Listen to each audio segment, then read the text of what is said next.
We want to discuss velocity ratio. My name is Engineer Alide. Good day, everyone. We'll be talking about velocity ratio. And under velocity ratio, we'll be looking at what is velocity ratio, the formula for velocity ratio, the units, and the importance for application. Now, velocity ratio is the ratio of velocity of the effort to the velocity of load.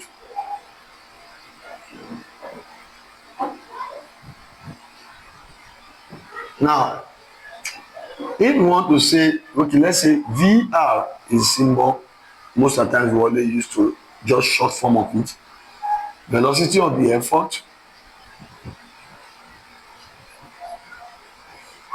over velocity of load. Now, don't forget that velocity is meter per second. Velocity of load is meter per second. Now, if I applied an effort on this, for example, now this is a load, but let's say this is the effort,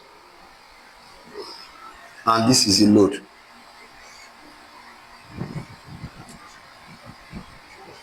Now, if this is a load, now this is effort. Let's say we apply an effort here of 100 Newton, and we apply what to the load of, let's say, 1000 Newton. Now, for us to work, there is a distance to which from the pivot to the load. Let's call it let's call it 10 meter, or even, okay, let me call it 10 meter, and let me call it 1 meter. In this case, it will not lift a load, because why? 1000 times 1 give us 1000. 100 times 10 is 1000. Now let me apply something like, let's say 12. Let me apply 12 to it. Now this will give me 12,000. 1,200. Now you will notice that the load will be up. It will not be lifted, because number one, if you don't apply a larger work on the right hand side, it will not be able to overcome the load on the left hand side. And the only way to apply larger work, or to produce a bigger work that is larger, is to make the distance to be more than the distance of the effort of the load. Now there is a movement that will occur at the same time. So as this one is going down, simultaneously this one is going up, meaning that this process of lifting a body, the process of raising a body, occurs simultaneously at the same time. So we can now adjust this formula. Let's say the distance of the velocity of the effort will now be what? Distance of the effort divided by time. Then what about the velocity of load? It will now be what? Distance of the load divided by time. And if you do your definition very well, you see that this will cancel out this. So we can now have a definition of velocity ratio equal to what?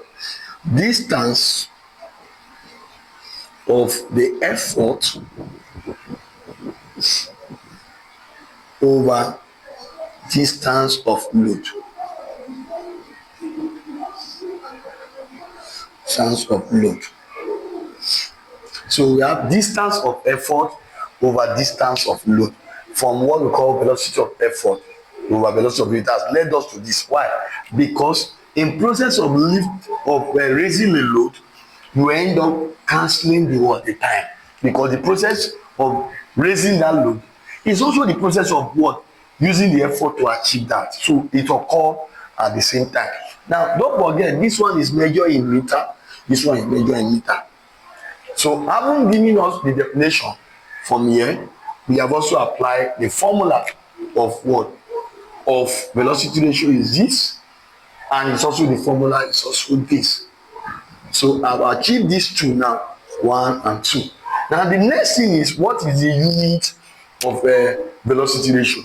If meter cancel out meter, means that velocity ratio has no unit. It is unitless.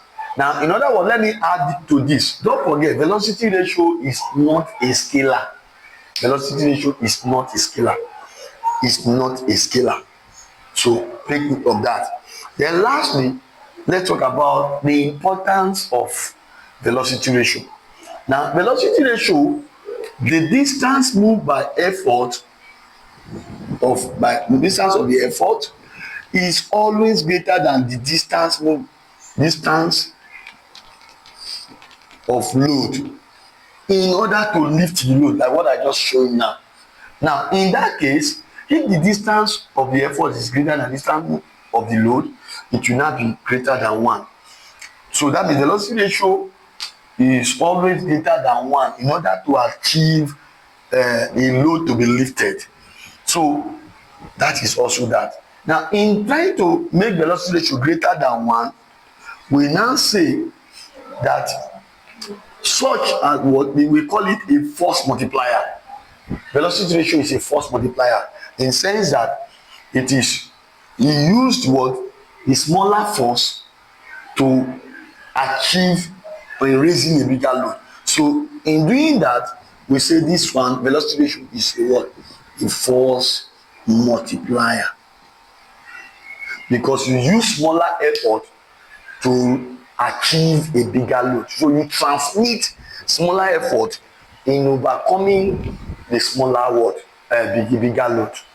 So that is what we call a force multiplier. I believe you have enjoyed the class. Until our next video, please ensure you watch to talk about mechanical advantage. My name is Engineer Halide. God bless you.